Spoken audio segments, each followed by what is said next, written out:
First of all, where did the kind of the inception for this whole project come from? Was it just the need for more Green Lantern? It's just that this whole initiative of all these DCU movies, animated movies. Um, we don't want them to be all Superman and Batman movies, and so we wanted to explore other characters and other kinds of characters. And Green Lantern is a really good.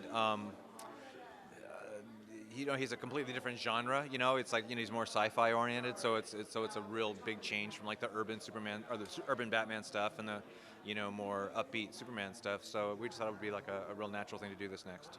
So is this like a completely new kind of mythology from the original like comic books and stuff like that, or is there kind of bits from the original mythology built in, or what's kind of the story like? It's not an all-new mythology. It stays pretty close to the origin of Hal Jordan from the comics and Oa and all the other Guardians and all of that stuff. So I mean, it's with minor tweaks here and there just to kind of to make it our own. But for the most part, it's really true to the comics. So can you just talk a bit about the casting process and like how you found all these great voice actors? The casting process worked the way it always is we, Andrea and I, and usually the director, in this case it was Lauren Montgomery, and sometimes Alan Burnett sits in.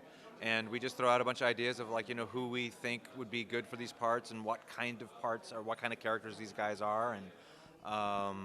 And we just throw a bunch of names out and we number the list from like 1 to 10 and say, oh yeah, this would be our first choice, this guy would be our second choice, third choice. And we just go through and call the agents, and whoever says yes first, they get the part. So like for this, well, like how much like extra bonus features on this DVD can we see, and like how much more does it go into the mythology of the film?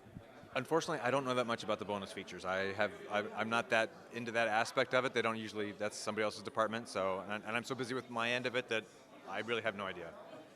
So like who are you tackling next then? Do you have other ideas that you're throwing around? I have lots of ideas, but I would be killed instantly if I spoke about them right now. So. So just finally, like, what would you like to say to the fans of this character about what they can expect from this new DVD?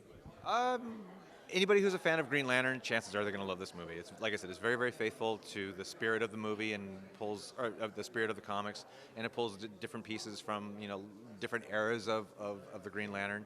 I think it's just a very entertaining space, epic superhero adventure thing. So, thank you so much, Bruce. Cool.